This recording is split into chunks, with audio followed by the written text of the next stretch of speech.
vida nunca más será igual. Si hay una unción aquí cayendo sobre mí,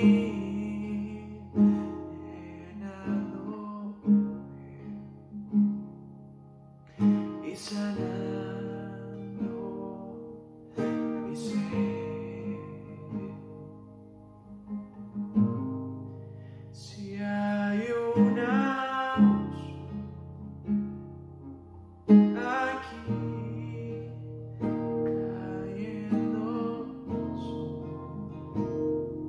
sobre mí, llenándome y sanando mi ser,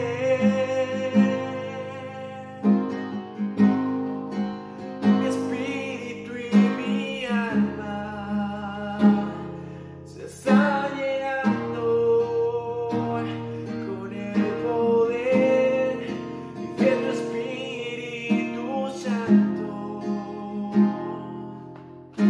Mi vida nunca más será igual.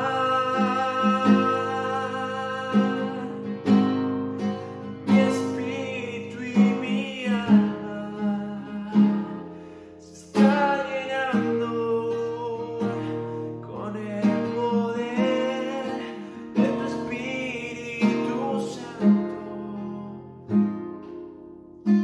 Mi vida nunca más será igual. No hay lugar más alto, más grande que estar a tus pies, que estar a tus pies.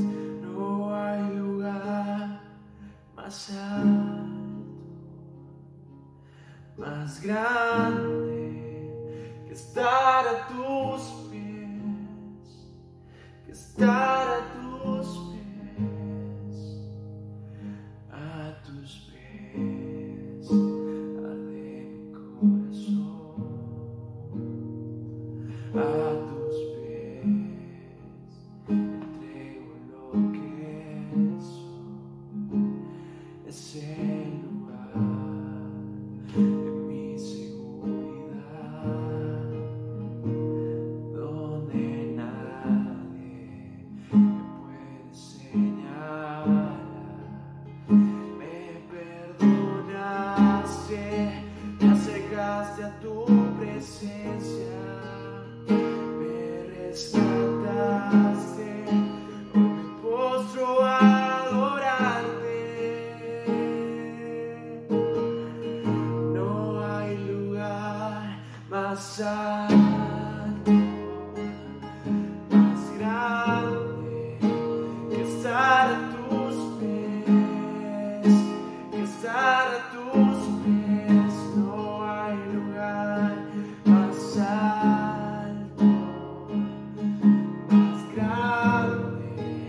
más grande que estar a tus pies, que estar a tus pies. No hay lugar más alto, más grande que estar a tus pies, que estar a tus pies. No hay lugar más alto, más grande que estar a tus pies, que estar a tus pies. No hay lugar más alto, más grande que estar a tus pies, que estar a tus pies.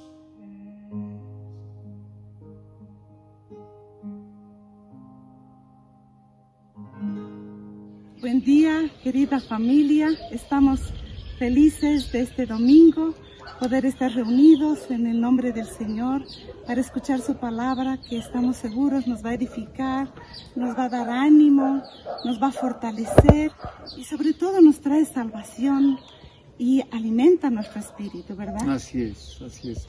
Es un tiempo magnífico y realmente tenemos que tener los oídos abiertos y los ojos abiertos para ver lo que Dios está haciendo. Los oídos abiertos para escuchar a Dios qué es lo que debemos hacer, ¿no es cierto? O cómo debemos manejarnos en este tiempo. Así que este es un tiempo maravilloso y estos mensajes que han venido trayéndonos palabra, digamos, certera, palabra verdadera, palabra de guía, ¿no? Esto me ha sucedido a mí, sí es verdad. Nos está ayudando a ver, hermano, ¿no? Y esta palabra que trae nuestro hermano Isaac Guerreiro es clave. Le alentamos que la reciba y que realmente pueda bendecirle porque está clara para poder entender el proceso del cambio que estamos viviendo. Así es, así que le animamos y pues disfrute, ¿no? Amén. Muchas gracias. Sí. Un saludo cordial. Estamos llegando hasta ustedes desde aquí, por la internet, con la palabra del Señor. Vamos a tener un tiempo de compartir, de reflexionar en las Escrituras y les pido que me acompañen en un tiempo de oración. Gracias, Padre Santo, gracias por tu presencia. Gracias por esta mañana preciosa que tú nos concedes. Gracias, Señor, oh Dios, porque podemos estar juntos en comunión en el Espíritu, Señor, y juntos meditar en tu palabra.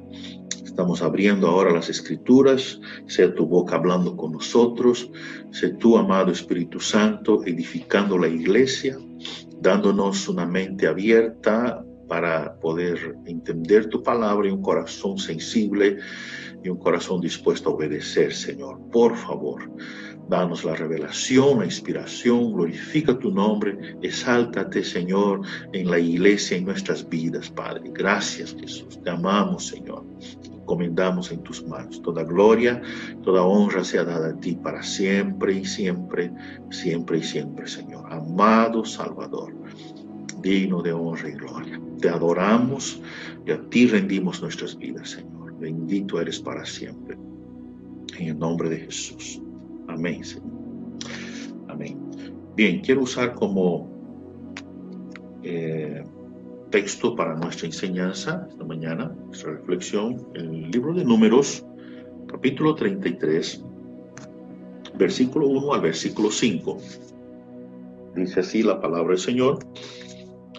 Números 33, del 1 al 5. Estas son las jornadas de los hijos de Israel que salieron de la tierra de Egipto por sus ejércitos bajo el mando de Moisés y Aarón. Moisés escribió sus salidas conforme a sus jornadas por mandato de Jehová. Estas pues son sus jornadas con arreglo a sus salidas. De Ramsés salieron en el mes primero, a los 15 días del mes primero, el segundo día de la Pascua. Salieron los hijos de Israel con mano poderosa a vista de todos los egipcios, mientras enterraban los egipcios a los que Jehová había herido de muerte de entre ellos. a todo primogénito. También había hecho Jehová juicio contra sus dioses. Salieron pues los hijos de Israel de Ramsés y acamparon en Sucot. Bien. Vemos bien claro que el texto nos habla de la historia de Israel, de las salidas del pueblo de Israel, cuando el pueblo salió de Egipto y emprendió entonces una jornada hacia la tierra prometida. En realidad fueron las jornadas, el texto aquí está en plural, dice que Moisés escribió las salidas conforme a sus jornadas por mandato de Jehová. O sea que hubo todo un proceso. Encontramos aquí 42 jornadas del pueblo de Israel por el desierto hasta llegar a la tierra prometida. Esto tiene un mensaje espiritual. Obviamente aquí está hablando de la peregrinación que el pueblo de Israel vivió, ¿no?, en el desierto. Pero consecuentemente, esto también habla de la peregrinación espiritual en la vida del cristiano, en la vida de la iglesia. Eso comienza, nuestra peregrinación comienza en el Calvario hasta que, ¿no?, hasta el final, como muestra en Apocalipsis, cuando aparece ahí la Nueva Jerusalén como la esposa, ataviada como esposa para su esposo, ¿no? Entonces, nuestra jornada también comienza en el Calvario. Hay toda una secuencia, son varias jornadas que en la vida espiritual nosotros tenemos que emprender. ¿Cómo podemos afirmar esto?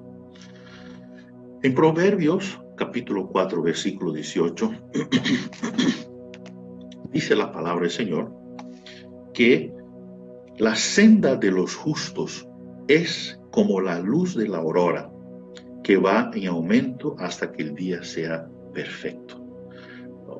Entonces, está bien claro aquí que está hablando de algo que va en forma progresiva, que va creciendo, que se va abriendo, se va ampliando. Y aquí cuando dice que va en aumento hasta que el día sea perfecto, la palabra perfección aquí en el hebreo está hablando de madurez, está hablando de algo completo, de una plenitud espiritual. O sea que nosotros vamos avanzando poco a poco, por etapas, hasta que lleguemos a la plenitud espiritual. Y de eso se trata lo que vamos a hablar, y vamos a mostrar que este principio es es mencionado en las Escrituras en diferentes formas. Y vamos a ver esto, vamos a estudiar juntos este asunto, ¿ok? Muy bien.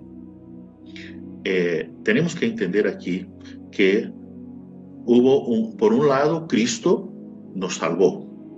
Por otro lado, nosotros tenemos que vivir una vida cristiana de acuerdo con esta salvación tan grande que Dios nos ha dado por medio de Cristo. ¿Ya? O sea, somos salvos por Cristo, eso es un hecho. Tenemos la salvación, el perdón de nuestros pecados, pero ahora hay que vivir una vida de acuerdo a esta salvación. Hay una jornada en la fe, hay una responsabilidad espiritual, ¿no? El pueblo de Israel, cuando estaba en Egipto, el Señor les dio una instrucción. Eso fue el último momento y antes de que mueran los primogénitos, Dios le dijo a Moisés que le dio la siguiente instrucción: que mataran un cordero y agarraran la sangre del cordero y pasaran en el dintel de la puerta, que esa era la señal externa, que el ángel al pasar a medianoche, el ángel de la muerte, vería la señal y esa casa no sería tocada. Eso fue la primera instrucción, pero luego dice que la familia debería reunirse dentro de la casa y deberían que comer el cordero. O sea, una cosa es la sangre, otra cosa es comer el cordero.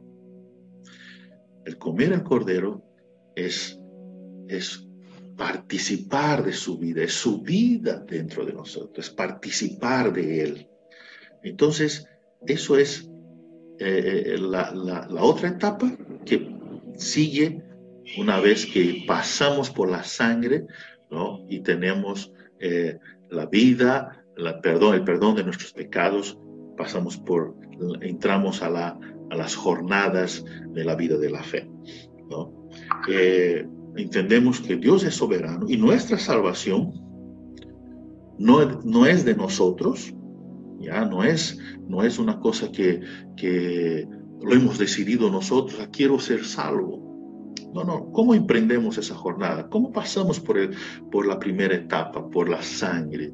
Dios en su soberanía nos escogió en la eternidad pasada, ¿no? Para manifestar en nosotros, dice la palabra, las riquezas de su gloria, de su gracia y de su gloria, por medio de la salvación a través de Cristo. Eso se dio a través de Cristo. Dios en su soberanía lo hizo. Pero eso no implica que estamos libres de responsabilidad. No. Hay una responsabilidad, ¿no? Con relación a la decisión tomada por Dios. ¿Y qué es esto? O sea, quiere decir que tenemos que vivir un evangelio a la altura de la gracia de Dios. Las buenas nuevas, el evangelio de Dios.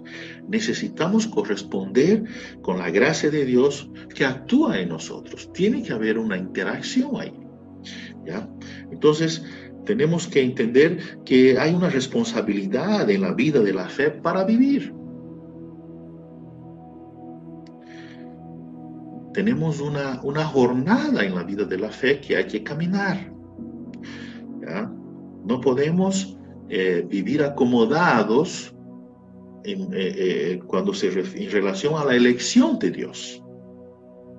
Dios nos ha escogido, nos ha desde la fundación, desde antes de la fundación del mundo. Pero ahora que yo entiendo esto, no podemos acomodarnos y decir, bueno, el Señor ha querido así, bueno, me acomodo, no hago nada y que las cosas se den nomás. No. Tenemos que, hay una responsabilidad. Todo lo que Dios hizo, queridos, eso apunta para el reino, para su reino. Y cuando nosotros vemos, por ejemplo, en Apocalipsis, capítulo 1, versículo 6, nos dice así,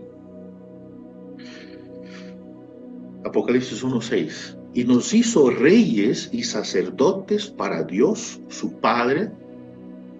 A Él sea gloria e imperio por los siglos de los siglos. Amén. No podemos, queridos, no podemos pensar aquí que nuestra redención fue solo para perdonar nuestros pecados y librarnos del infierno. Lamentablemente, nuestro concepto de redención es muy pobre. Tenemos un concepto muy raquítico de la redención, de lo que Cristo ha hecho por nosotros, ¿no? Cuando en Apocalipsis dice que Él nos constituyó reyes, reyes habla de reino, hay un reino. Y reino habla de administración, de gobierno, el gobierno de Dios.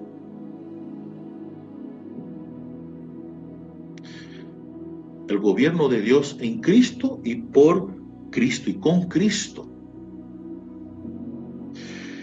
Cuando habla de sacerdotes, el sacerdote es para ministrar a Dios. Eso muestra cómo la vida cristiana es muy rica en todos los aspectos. Gobierno, reino, ministrar a Dios. O sea, hay Es muy amplio, eso es muy rico. Entonces, tenemos que entender de esta forma. No puede ser que todo se dio solo para perdón de pecados. No, hay mucho más. Hay mucho más dentro de la redención, dentro de las jornadas, así como dice, que todo el proceso de entrada a la tierra prometida se dio en jornadas, en 42 jornadas. La vida cristiana también es así. En Efesios, capítulo 4, versículos 12 y 13, dice: a fin de perfeccionar a los santos para la obra del ministerio, para la edificación del cuerpo de Cristo, hasta que todos lleguemos a la unidad de la fe, ¿verdad? Y del conocimiento del Hijo de Dios, a un varón perfecto, a la medida de la estatura de la plenitud de Cristo. Mira, aquí encontramos esto. Encontramos aquí una otra figura que nos habla que la vida cristiana es por etapa. Mira lo que Pablo está hablando aquí. Él habla de 4 cosas. Él nos está mostrando que la vida de la fe es vivida, la vida cristiana es vivida por etapas. Él menciona en ese texto que acabamos de leer, que dice, ¿no?, que todos lleguemos al conocimiento del Hijo de Dios, ¿no?, a un varón perfecto. Primero él habla aquí, el texto que hemos leído está hablando aquí de todos lleguemos a la unidad de la fe. Primero, la unidad de la fe. Segundo, el pleno conocimiento del Hijo de Dios. 2. Tercero, la estatura del varón perfecto, ¿no?, a la medida de la estatura, a un varón perfecto. Tercero. Cuarto, a la estatura de la plenitud de Cristo, a la medida de la estatura de la plenitud de Cristo. Entonces aquí tenemos 4 cosas. Un primero, segundo, tercero, cuarto. Eso habla de etapas. Y Pablo lo describe muy bien. En Filipenses 2:12 dice: por tanto, amados míos, como siempre habéis obedecido, no como en mi presencia solamente, sino mucho más ahora en mi ausencia, ocupaos en vuestra salvación con temor y temblor. Si la salvación fuera solamente el entregarnos al Señor, ¿por qué Pablo está mencionando aquí a la iglesia esa expresión, usando ese término, ocupaos de vuestra salvación? Vale la pena resaltar que esta palabra ocupaos aquí, en el griego, quiere decir, miren, desarrollar, producir, ¿no?, vuestra salvación, producir, desarrollar la salvación. Eso nos da a entender que es algo progresivo. En Hebreos 12:1 dice lo siguiente: por tanto, nosotros también, teniendo en derredor nuestro tan grande nube de testigos, despojémonos de todo peso y del pecado que nos asedia y corramos con paciencia la carrera que tenemos por delante. La palabra paciencia aquí, en ese texto, en el griego, quiere decir perseverancia, persistencia. O sea, es algo que hay que perseverar, algo que persistir. Entonces, eso nos habla de un tiempo. Hay que correr la vida de la fe, no es una carrera de velocidad, es una carrera de perseverancia, de persistencia, venciendo etapas por etapas. Alguien usó un término, una expresión que dice así: Dios trabaja lentamente porque tiene prisa. Y es verdad. ¿no? En nuestra vida cristiana, nosotros, si no hemos parado para pensar en eso, es momento de que lo hagamos. ¿Cuánto tiempo ya estamos en la vida de la fe? ¿Cuánto hemos avanzado en la vida espiritual? ¿Cuánto hemos crecido? Mira un ejemplo aquí en la vida del apóstol Pablo. Según algunos estudiosos, el apóstol Pablo comienza su carrera, ¿no?, por la palabra en Hechos capítulo 9. Está hablando de su encuentro con el Señor en el camino a Damasco. Según los estudiosos, sucedió en el año 35 después de Cristo, ¿no?, en que Pablo comienza su carrera en la vida de la fe, en la jornada. En los años 55 a 57 después de Cristo, Pablo escribe 1 Corintios, capítulo 9, versículo 24 al 29. Pablo escribe a los hermanos y dice lo siguiente: ¿no sabéis que los que corren en el estadio, todos a la verdad corren, pero uno solo se lleva el premio? Corred de tal manera que lo obtengáis. Todo aquel que lucha, de todo se abstienen, ellos a la verdad para recibir una corona corruptible, pero nosotros una incorruptible. Presten atención. Así que yo, miren, Pablo está refiriéndose a él mismo ahora. De esta manera corro, no como a la aventura. De esta manera peleo, no como quien golpea el aire, sino que golpeo mi cuerpo y lo pongo en servidumbre, no sea que habiendo sido heraldo para otros, yo mismo venga a ser eliminado. Pablo estaba diciendo, yo corro. Él está mostrando esto, que la vida cristiana es esto.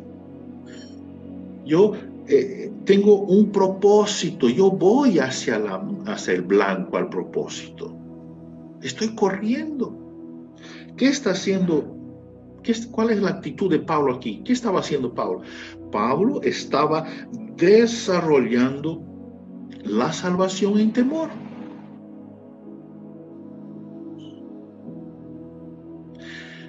Siete años después que Pablo escribe esto, él está preso en Roma.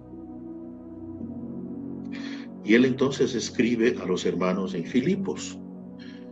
En Filipenses está Filipenses capítulo 3, versículos 13 y 14. Mira lo que Pablo les dice a los hermanos de Filipos.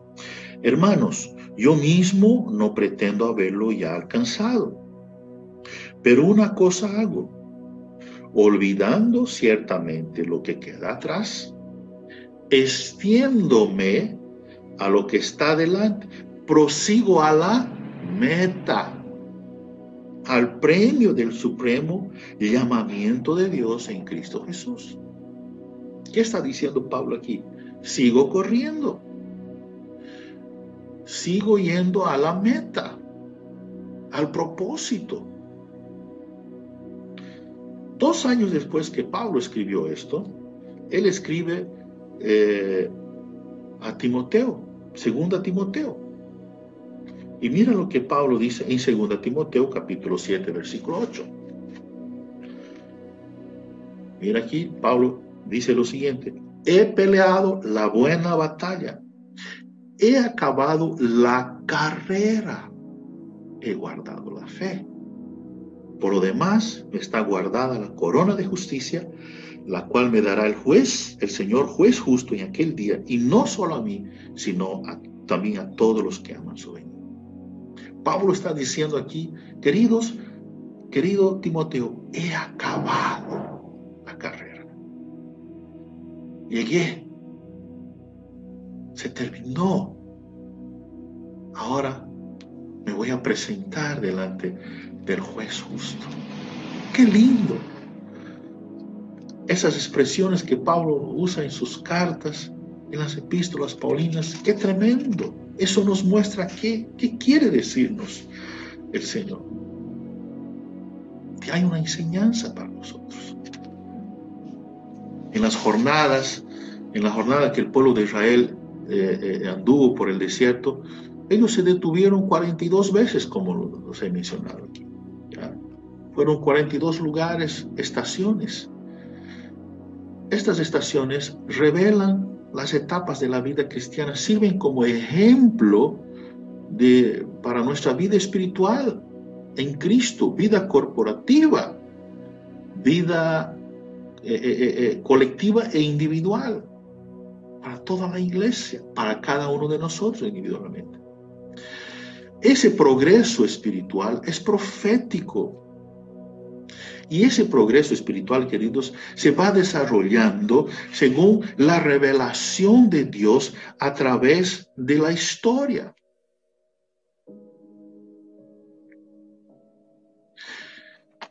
Es necesario, queridos, que este progreso espiritual y profético, ese progreso ocurra por etapas. ¿Por qué? Porque depende mucho de la madurez espiritual de la iglesia en cada generación.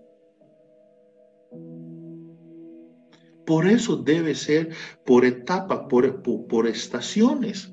Porque el Señor espera que haya una madurez espiritual de la iglesia en cada tiempo, en cada generación, en el tiempo que estamos viviendo.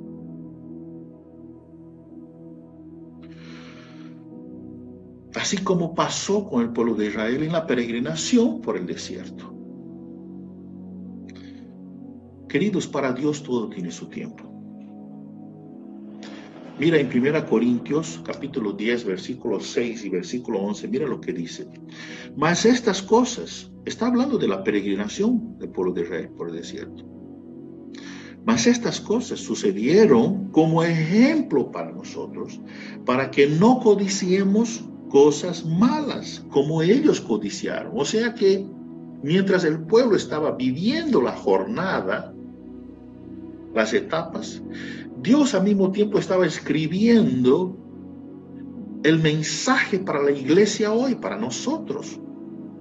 Y dice más el texto, versículo 11. Y estas cosas les acontecieron, las jornadas, como ejemplo y están escritas para amonestarnos a nosotros, a quienes han alcanzado los fines de los siglos. Según los historiadores o los estudiosos de las Escrituras, el periodo de los últimos tiempos abarca desde la primera venida de Cristo hasta la segunda venida de Cristo. ¿Cuánto tiempo ya hace que Cristo vino? Y todo ese tiempo que ha transcurrido hasta nuestros días, y cuánto tiempo más hay por delante hasta que haya su segunda venida. Este periodo, los estudiosos dicen que son llamados de los últimos, ¿no? Los últimos, los fines de los siglos, los últimos días, o sea, los fines de los siglos. Y nosotros estamos en esto. En Romanos capítulo 15, versículo 4, dice lo siguiente. Porque las cosas que se escribieron antes para nuestra enseñanza se escribieron, a fin de que por la paciencia y la consolación de las Escrituras tengamos esperanza. Por la paciencia y la consolación de las Escrituras tengamos esperanza. Ahora, presten atención. Esta palabra esperanza en el griego quiere decir, miren, quiero resumir esta palabra, quiere decir alegría anticipada. Alegría anticipada.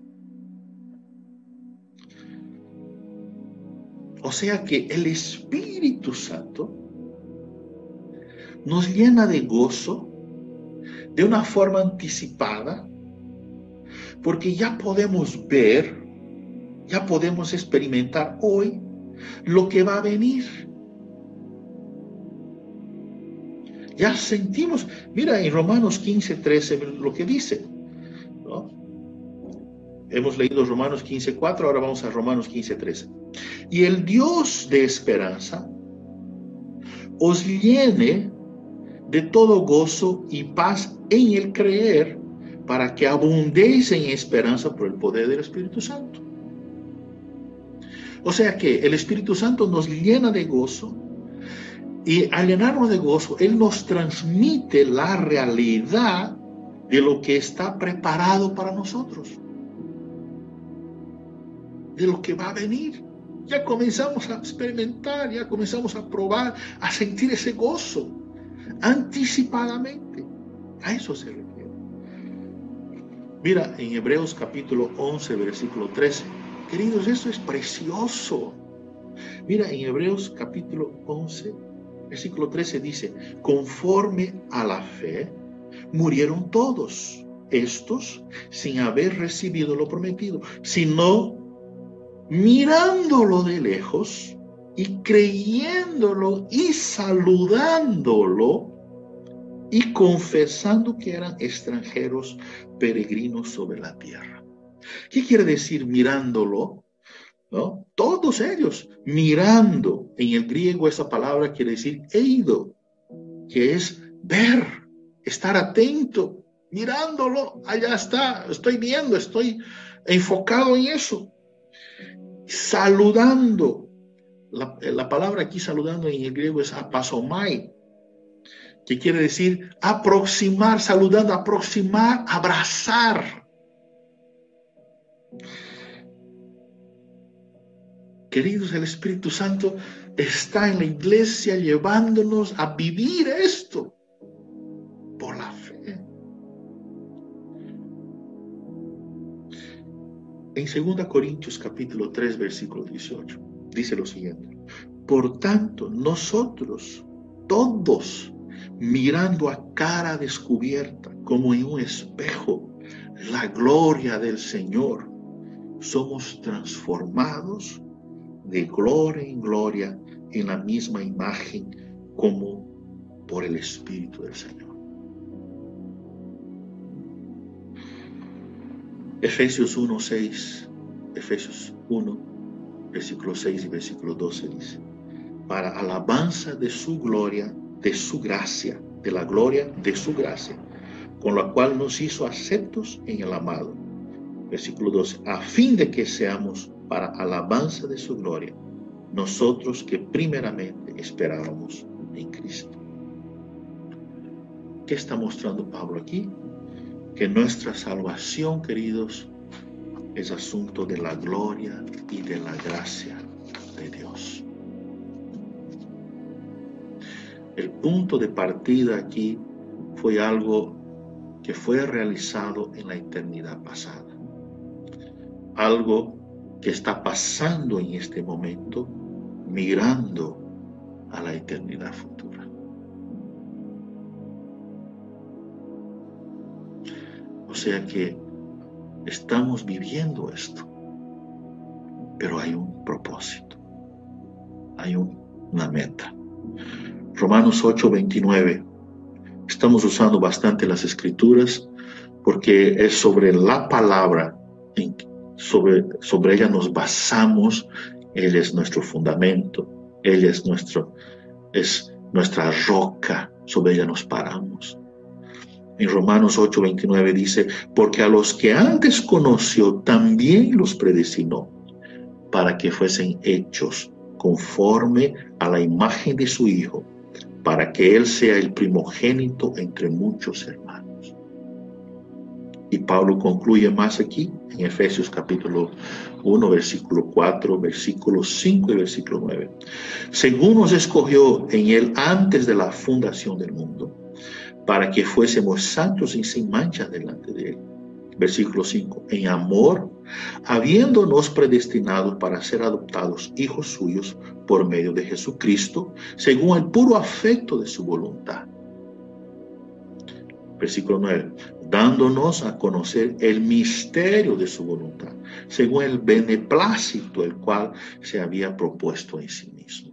Entonces, nuestra salvación, Aquí, por esos textos, entendemos y vemos que nuestra salvación es de acuerdo a la presciencia de Dios. Presciencia es alguien que conoce el futuro.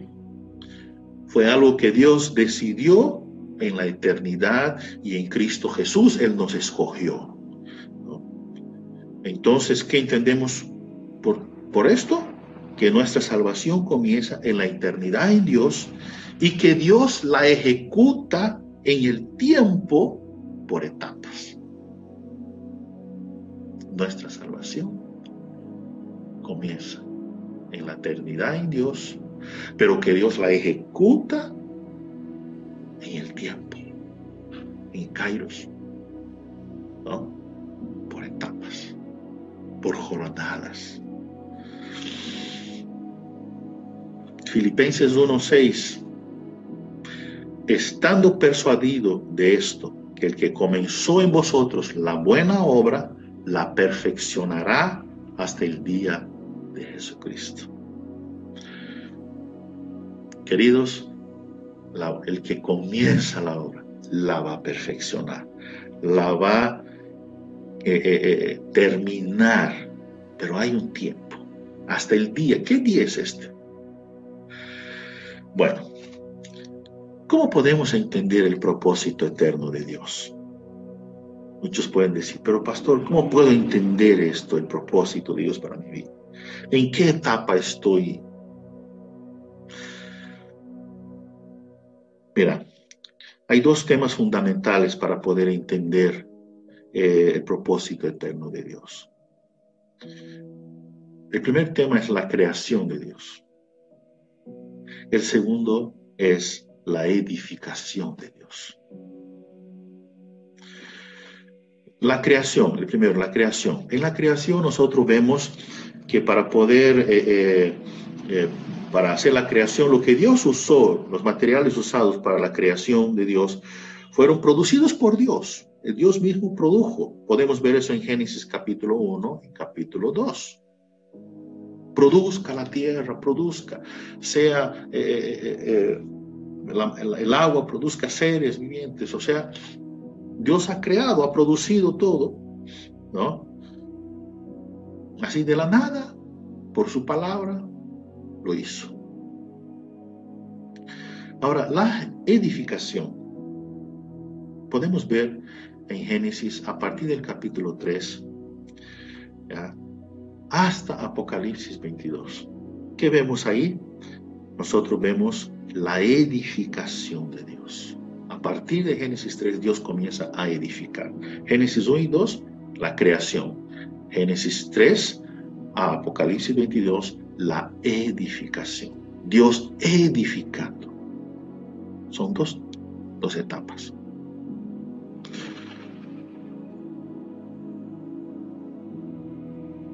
En el principio, ¿no? En Génesis 2, por ejemplo, nosotros ¿qué vemos? Un jardín. En Apocalipsis 22, ¿qué vemos? Una ciudad. El jardín fue algo que Dios creó naturalmente, ¿ya? La ciudad, la Nueva Jerusalén, fue edificada. Si nosotros leemos sobre eso, vamos a ver, nos da hasta las medidas de la ciudad. Nos menciona los materiales usados. ¿Cuántas puertas tiene? Eso habla de edificación. Ahí está la diferencia entre la creación y la edificación. En el Nuevo Testamento nosotros vemos una progresión espiritual, ¿no? Porque primero nosotros, ¿qué vemos en el Nuevo Testamento? Primero vemos el cuerpo de Cristo. Después vemos la desposada de Cristo. Después vemos la esposa del Cordero en la Nueva Jerusalén. Mira la progresión. Y vuelvo a mencionar el texto que he leído en el comienzo, en Proverbios 4:18, que dice: mas la senda de los justos es como la luz de la aurora que va en aumento hasta que el día sea perfecto. Ahora, ¿tiene mucho que ver con nosotros? Sí, tiene mucho que ver con nosotros. Sí, tiene mucho que ver con nosotros. Dios quiere trabajar. Dios quiere llevarnos por estas etapas. ¿Por qué Dios quiere llevarnos por estas etapas? Porque hay una referencia en las Escrituras, ¿no?, que nos da a entender esto. En Oseas capítulo 7, versículo 8 y versículo 9, mira lo que dice. Oseas 7, 8 y 9. Efraín se ha mezclado con los demás pueblos. Efraín fue torta no volteada. Versículo 9. Devoraron extraños su fuerza, y él no lo supo. Y aún canas le han cubierto, y él no lo supo. ¿Qué quiere decir esto? Efraín está hablando de una tribu de Israel, la tribu de Efraín. Está diciendo que Efraín fue una torta no volteada. Los que saben hacer torta, los que hacen panes, los que hacen queques, saben que muchos de esos productos deben ser volteados, deben ser asados por ambos lados, ¿no? Eso habla de etapa. Un tiempo se cuece un lado, después se le da la vuelta y se cuece al otro. ¿Qué quiere decir? ¿Qué está hablando el Señor aquí? Está hablando, queridos, que muchas veces nosotros pasamos años en la misma experiencia espiritual, pero el otro lado está crudo. Hay áreas de nuestra vida que no han madurado. Todavía no estamos listos, no hemos asado, no hemos pasado por el proceso. No tenemos el sabor. Imagínense comer algo que está cocido a un lado y el otro lado está crudo. ¿Qué sabor tiene? No tiene sabor, es una mezcla. Por eso dice que Efraín se ha mezclado. Perdió la pureza. Se mezcló, coció a un lado, el otro lado quedó crudo. ¿Cuántos están viviendo eso? ¿Cuántos viven una sola etapa de la vida espiritual y quieren quedarse ahí?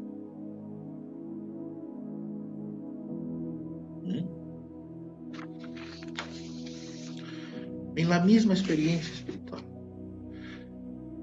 Viven hoy, pero están nostálgicos con el del tiempo. ¡Ay, qué lindo fue aquel tiempo! ¡Ay! Y viven hoy, pero en el pasado, en una experiencia del pasado. No avanza, no cuece, no madura, no adquiere sabor. Jeremías, mira, Jeremías 48, versículo 11 y versículo 12, dice así: Quieto estuvo Moab desde su juventud, y sobre su sedimento ha estado reposado. Está hablando del vino aquí. Está usando una figura de Moab, usando el vino como figura. Y dice, y no fue vaciado de vasija en vasija, ni nunca estuvo en cautiverio. Por tanto, quedó su sabor en él y su olor no se ha cambiado. Versículo 12. Por eso vienen días, ha dicho Jehová, que yo le enviaré trasvasadores que le trasvasarán y vaciarán sus vasijas y romperán sus odres.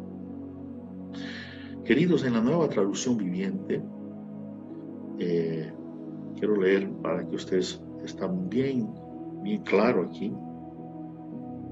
Mira cómo dice la Nueva Traducción Viviente. Desde sus comienzos, Moab ha vivido en paz, nunca ha ido al desierto. Es como el vino que se ha dejado reposar, no ha sido vertida de botella en botella, por eso es fragante y suave. Pero pronto se acerca el día, dice el Señor, cuando enviaré hombres que la viertan de vasija, ¿no?, en vasija. Verterán a Moab y luego destrozarán la vasija. El vino reposado en su sabor, tranquilo. No fue pasado, no maduró. No fue al desierto. Queridos, el llevar al desierto está hablando de una jornada, de una etapa para maduración, para que la persona adquiera madurez. Y está hablando que Moab no pasó por ese proceso, ni fue al desierto. No fue pasado de vacía, quedó, los odres envejecieron, el vino quedó ahí con su olor, su fragancia, y el Señor dice, voy a mandar trasvasadores que los van a traspasar, los van a traspasar de botella en botella y por fin se va a romper el odre.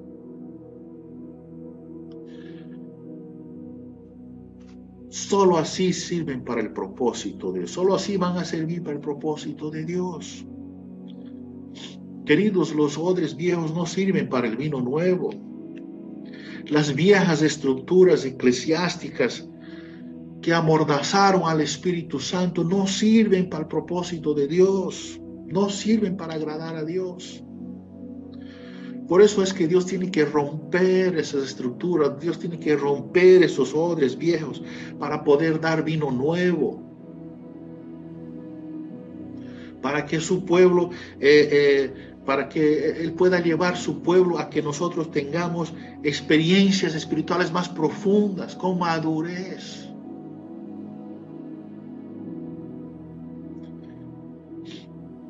Tal vez, queridos, esta sea la hora para muchos de nosotros cuyos odres necesitan ser rotos.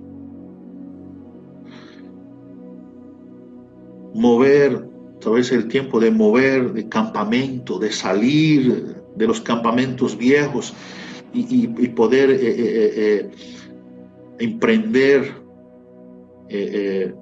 una nueva jornada. Un nuevo tiempo. No podemos ser como torta no volteada, no podemos quedarnos crudos en las muchas cosas que Dios quiere hacer en nosotros. Tenemos que tener sabor, ¿no?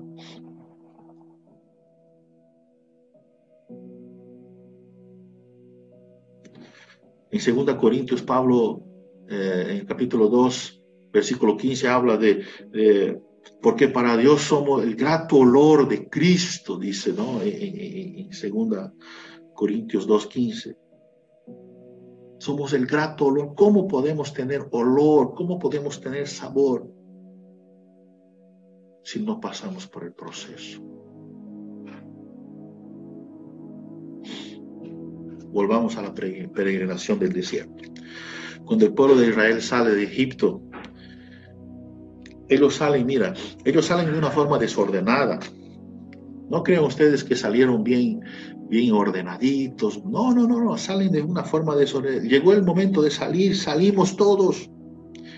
En Éxodo 12,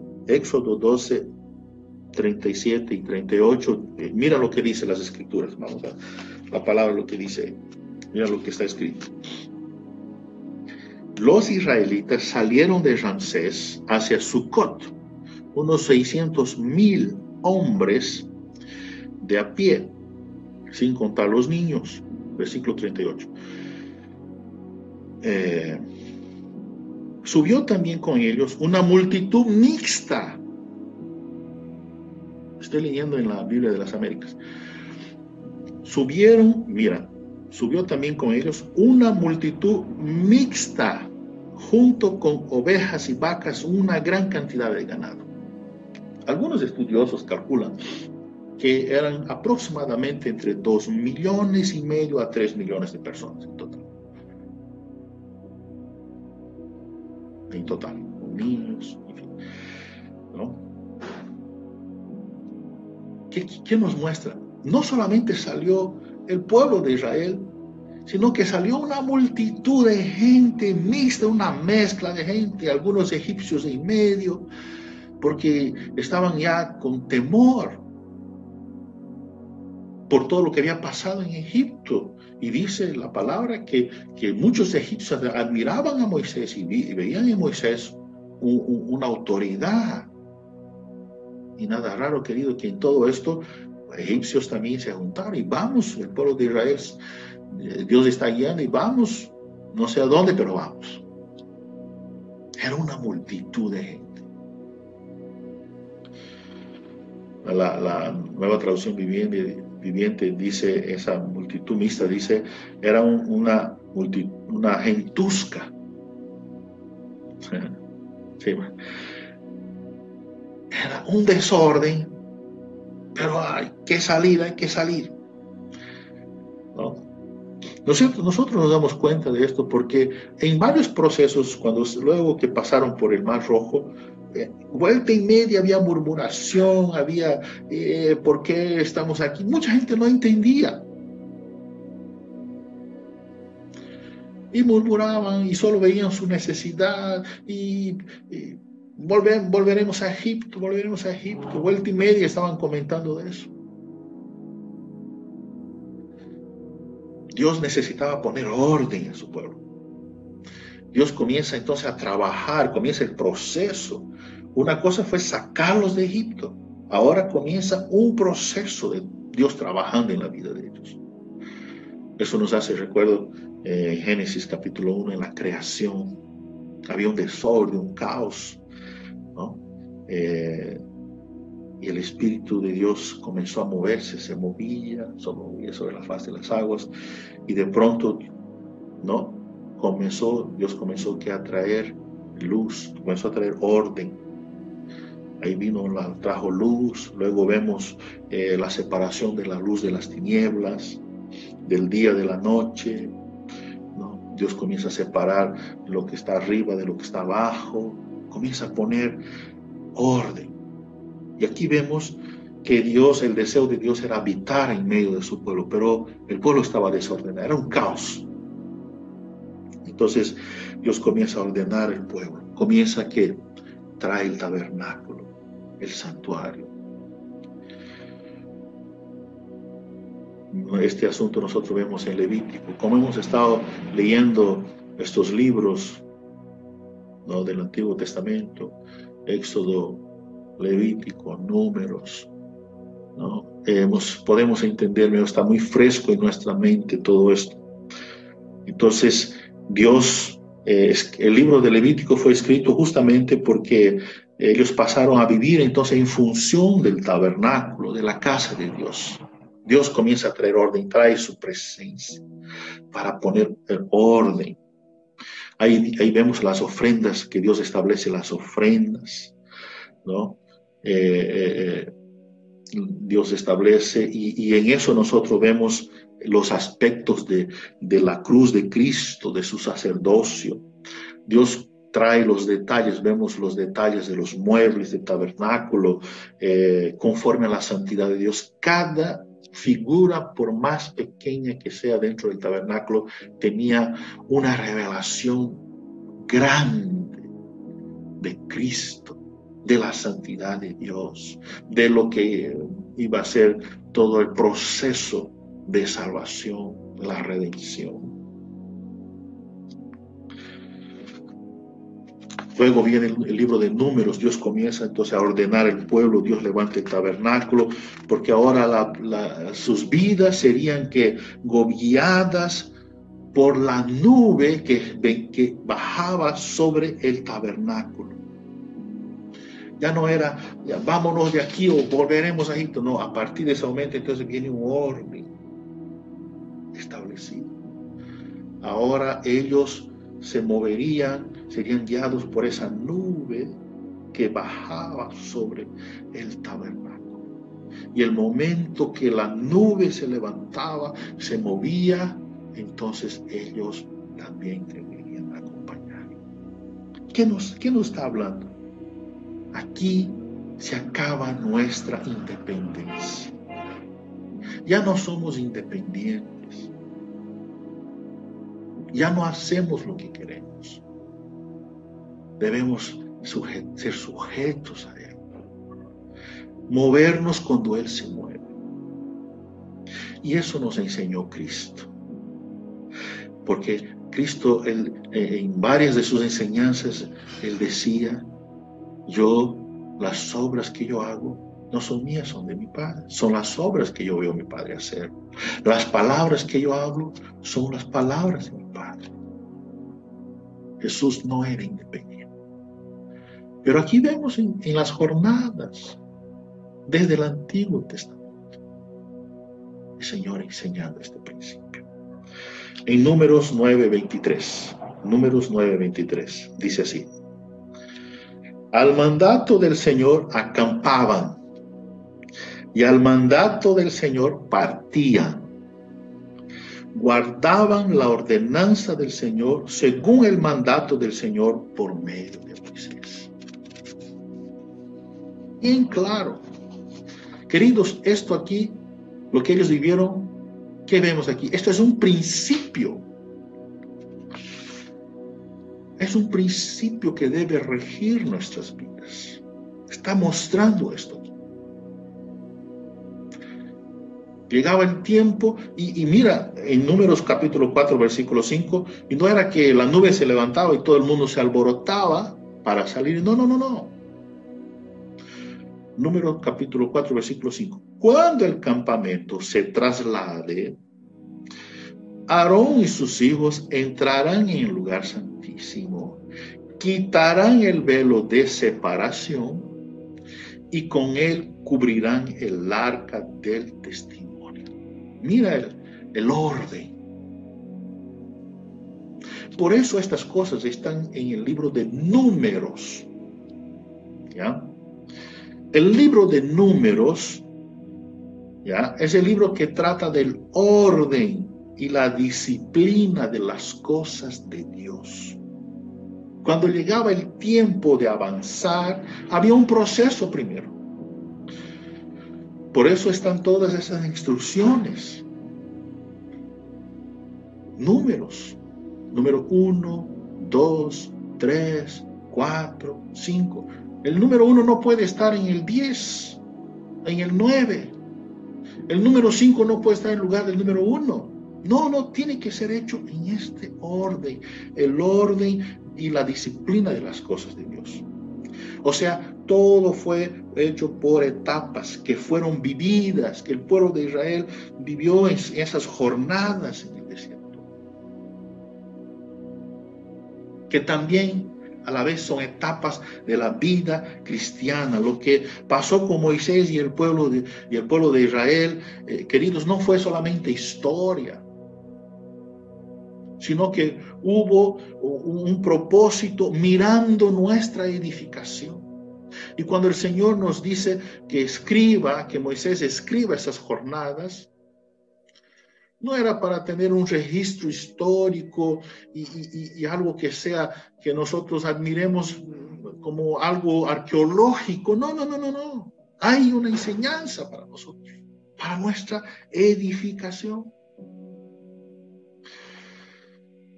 Romanos capítulo 15, versículo 4 y 5. Porque todo lo que fue escrito en tiempos pasados para nuestra enseñanza se escribió, a fin de que por medio de la paciencia y del consuelo de las Escrituras tengamos esperanza. Versículo 5. Y que el Dios de la paciencia y del consuelo les conceda tener el mismo sentir los unos para con los otros, conforme a Cristo Jesús. ¿Qué vemos aquí? Un orden dentro de esta palabra de Pablo. Primero, ¿qué dice Pablo? ¿No? Para nuestra enseñanza fueron escritas. Primero, enseñanza. A fin de que por medio de la paciencia. Segundo, paciencia. Después dice, y del consuelo. Ahí vemos consolación. Y después viene que la palabra esperanza. Tengamos que esperanza. 4, esperanza. Un orden. Enseñanza, paciencia, consolación, esperanza.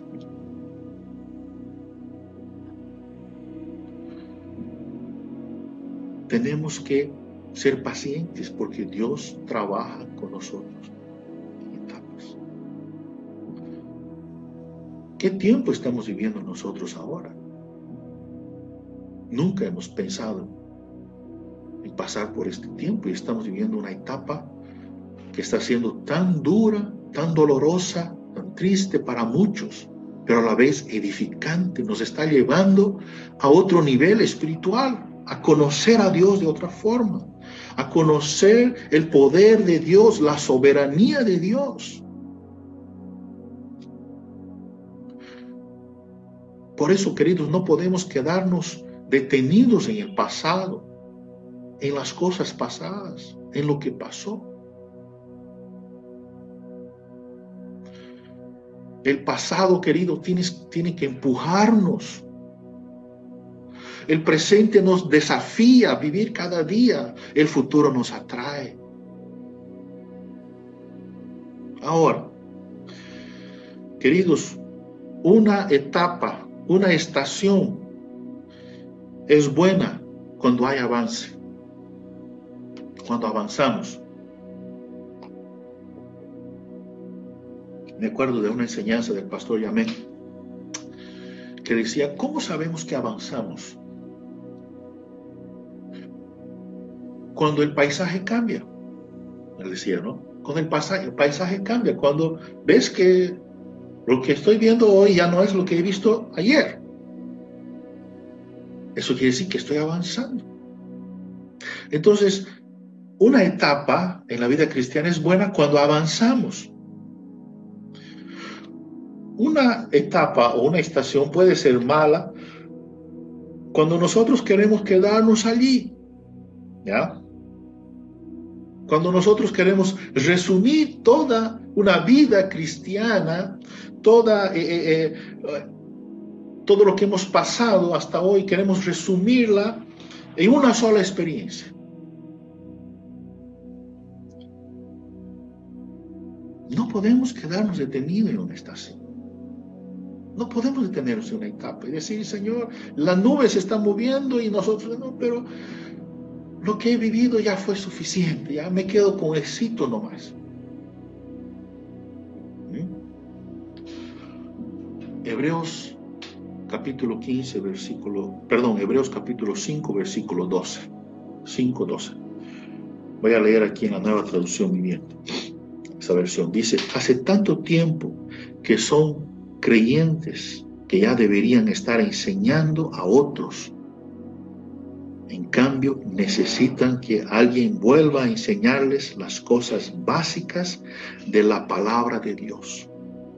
Son como niños pequeños que necesitan leche y no pueden comer alimentos sólidos. Está hablando de que de un cierto tiempo ya se vuelva a tomar leche nuevamente como niños después de haber ya alcanzado cierta estatura. Queridos, la leche tiene su tiempo, es buena en su tiempo. Los rudimentos de la fe fueron buenos en su tiempo, en su momento, pero ahora, ¿no? Entonces no podemos, queridos, quedarnos detenidos en una etapa de la vida de la fe. Resumir toda una vida y una experiencia que hemos tenido. Hay muchos cristianos que viven años solamente detenidos en una experiencia que han tenido hace décadas atrás y no avanzan. La palabra, querido, nos muestra que es de prueba en prueba, de gloria en gloria. Es avanzando, es avanzando. Un tiempo de prueba, un tiempo de gloria, un tiempo de prueba, un tiempo de gloria. La madurez en la vida de la fe no se adquiere así. No es rápido, es por etapas. Ahora mira, en 1 Corintios, capítulo 10, en el versículo de 1 al 14,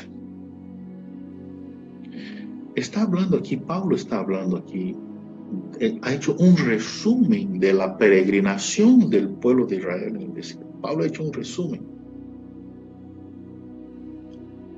Y Pablo dice en el versículo 1, del capítulo 10 de 1 Corintios, dice, no quiero, porque no quiero que ignoren. Pablo está diciendo, queridos, no pasen por alto. Hermanos, que todos, dice así, porque no quiero que ignoren, hermanos, que todos nuestros padres estuvieron bajo la nube y todos pasaron por el mar. En Moisés todos fueron bautizados en la nube y en el mar. Todos comieron del mismo alimento espiritual y todos bebieron la misma bebida espiritual, porque bebían de una roca espiritual que los seguía. La roca era Cristo. Sin embargo, mira aquí, Dios no se agradó de la mayor parte de ellos. Y por eso quedaron postrados. Aquí dice tendidos. Estoy leyendo la Biblia de las Américas. Por eso quedaron tendidos en el desierto. ¿Cuántos se quedaron en las etapas, en las estaciones? No avanzaron, se quedaron ahí tendidos, postrados. Estas cosas sucedieron, versículo 6, como ejemplo para nosotros, para que no codiciemos lo malo como ellos codiciaron. Versículo 7, mira, no sean pues idólatras como fueron algunos de ellos, según está escrito. El pueblo se sentó a comer y a beber y se levantó a jugar. Ni forniquemos como algunos de ellos fornicaron y en un día cayeron 20,000.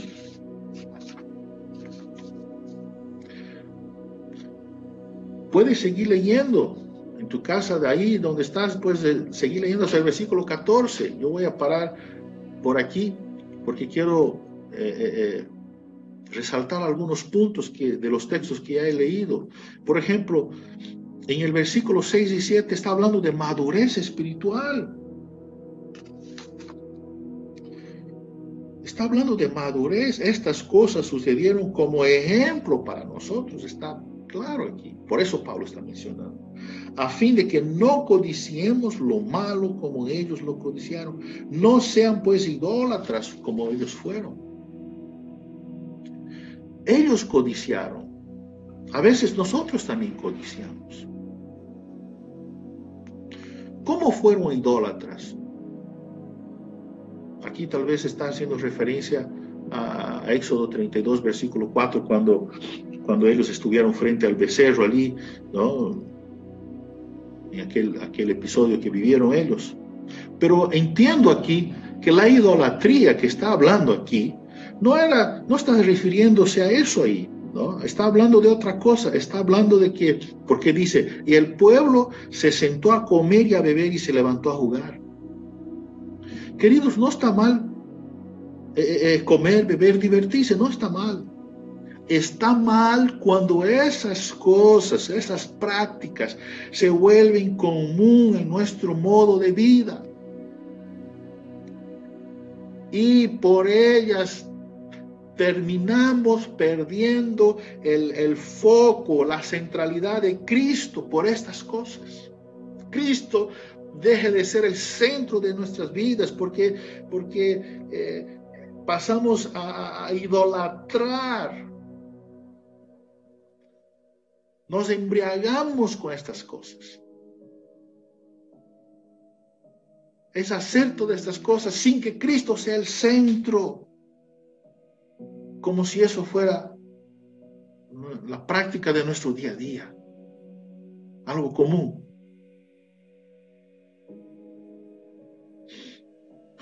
Tenemos que entender, queridos, que nuestra vida debe ser vivida en la experiencia de la vida de Cristo. Es la vida de Cristo.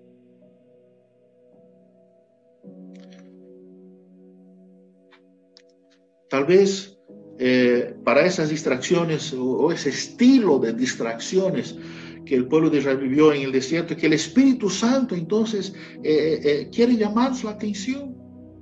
Por eso Pablo escribió esto. Yo pienso que hay dos motivos por que Pablo escribió esto. Uno era el motivo de lo que estaban viviendo en aquel momento por los de la familia de Chloe, que habían informado a Pablo lo que la iglesia en Corinto estaba viviendo, y Pablo entonces había disensiones, había problemas. Pablo escribe esto. Pero también, segundo, porque el Espíritu Santo puso en el corazón de Pablo hacerlo para nosotros, como algo profético para en nuestra enseñanza. Queridos, si nosotros miramos nuestro entorno, el mundo cristiano, podemos decir así, la vida cristiana, queridos, no pasa de entretenimientos, de distracciones. Se perdió la seriedad por la palabra de Dios. El pueblo no conoce la palabra.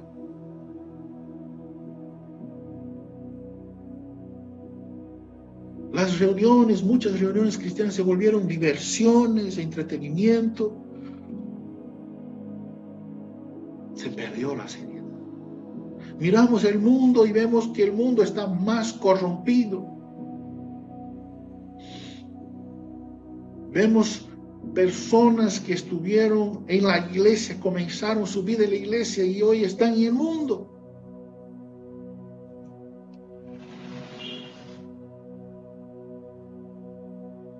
Porque les es más atractivo, hermano. Muchos hijos que están teniendo dificultad de aferrarse a la fe.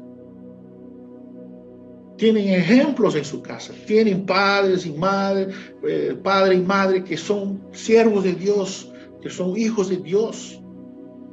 Pero los hijos están con dificultad de emprender, de que la semilla de la fe brote. Y el mundo parece más atractivo, más atractivo, más atractivo, y los atrae.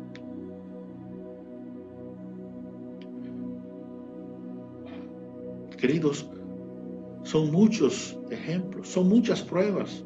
Fueron 40 años que el pueblo de Israel. Y queridos, número 40 en las Escrituras, en el concepto bíblico, habla de pruebas, pero habla también de juicio.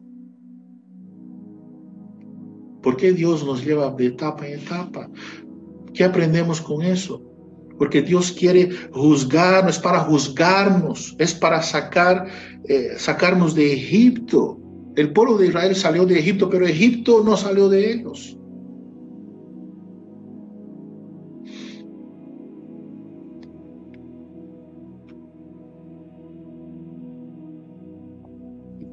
Una de las obras impresionantes de la cruz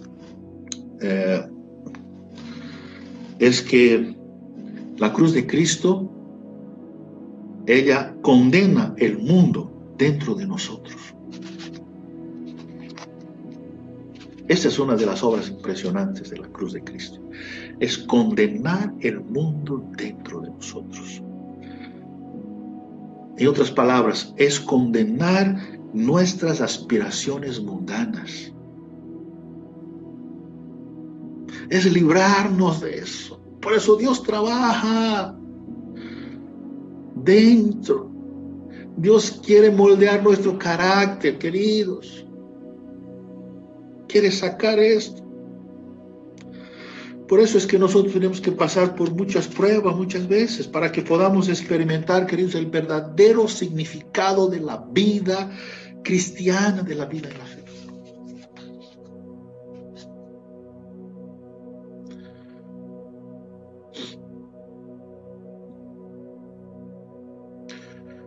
Mira que cuando hemos leído aquí en Números 33, vuelvo a leer ese texto, ya estamos terminando. Dice que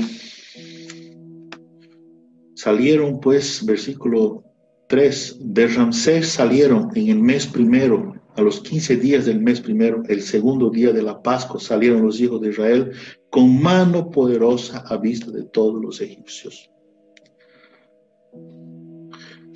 Salieron de Ramsés, de Egipto. Acompáñame a Apocalipsis, capítulo 11, versículo 8. Apocalipsis 11, 8. Dice así: sus cadáveres estarán en la calle de la gran ciudad, que simbólicamente se llama Sodoma y Egipto, donde también su Señor fue crucificado. Mira la referencia que las Escrituras hace, el Espíritu hace aquí, en este mensaje profético, y está hablando aquí que esos testigos serían muertos, esos dos testigos, y sus cadáveres estarían expuestos, estarán en la calle de la gran ciudad, que simbólicamente, mira, hay una simbología aquí, se llama Sodoma y Egipto, donde también su Señor fue crucificado. ¿Dónde fue crucificado Cristo? En Jerusalén. Entonces aquí hay, en un solo acontecimiento, hay tres ciudades, simbolizan tres ciudades: Sodoma, Egipto y Jerusalén. Sodoma, Egipto y Jerusalén. ¿Cuál es el mensaje espiritual ahí? ¿Qué estaban simbolizando esas ciudades de las cuales Dios quiere sacarnos? Sodoma habla de qué? ¿Cómo fue la vida en Sodoma? Era una vida de carnalidad, de pecado. Sodoma habla de pecado, de carnalidad. Egipto habla del mundo, de la vida mundana. Y Jerusalén, ¿qué está hablando Jerusalén? Cuando hablamos de Jerusalén, ¿qué nos viene a la mente? Los religiosos. Eran tan religiosos, tan cuidadosos de sus tradiciones. ¿Qué aprendemos con eso? Dios sacó al pueblo de Israel de Ramsés, de Egipto. ¿Qué nos muestra? Que el Señor nos quiere liberar completamente de todo eso.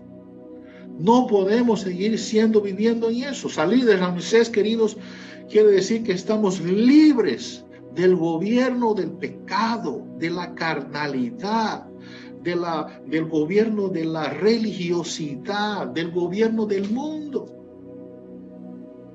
De eso el Señor nos está sacando.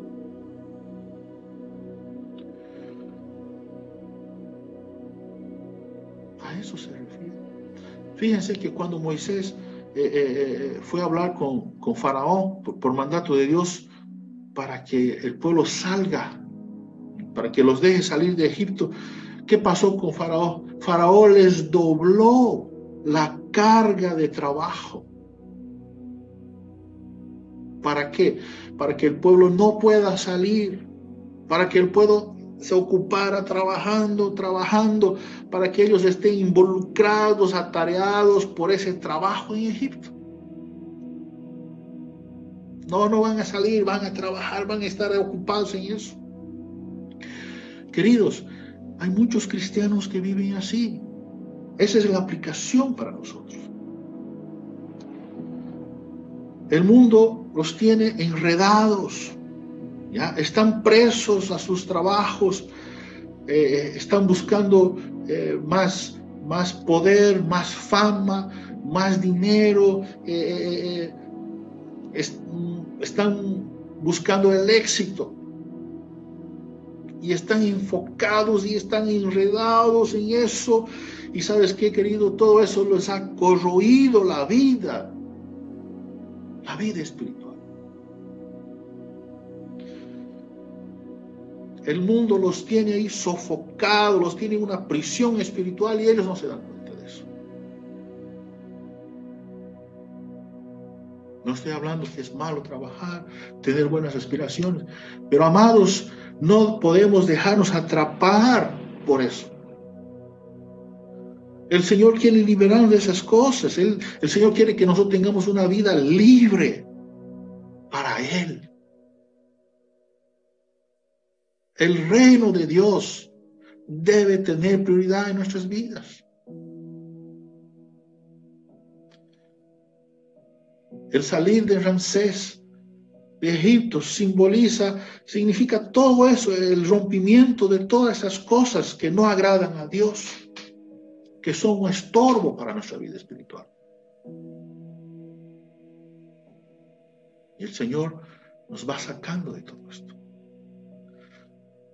Por favor, queridos, oremos para que el Señor, encima de lo que hemos hablado, nos revele el significado de todo esto. Nos lleve a una madurez. Gloria a Dios por las etapas que hemos vivido ya. Pero no podemos detenernos en ellas. Hay más por delante. Hay un supremo llamamiento. Hay una meta. Hay un objetivo, como el propio apóstol Pablo menciona. Amados, aquí nos quedamos y oremos al Señor, que el Señor pueda ayudarnos y podamos digerir esta palabra. Amén. Gracias, Padre. Gracias, Señor. Gracias por tu palabra. Señor, aquí vemos tu cuidado, tu gracia, tu amor para con cada uno de nosotros, revelado en las Escrituras, Señor. Tu palabra, que es verdad.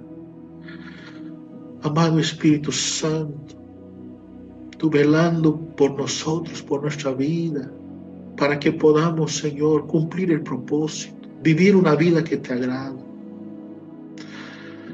Gracias, Señor. Por favor, haznos entender, danos revelación en todo esto, Señor. Edifica nuestra vida. Señor, que podamos abrir mando, Señor, de todo lo que nos atrapa, nos enreda, soltar todo y podamos correr, como dice la Escritura, dejando todo peso y del pecado que nos asedia. Podamos correr y podamos despojarnos de todas esas cosas y correr con paciencia,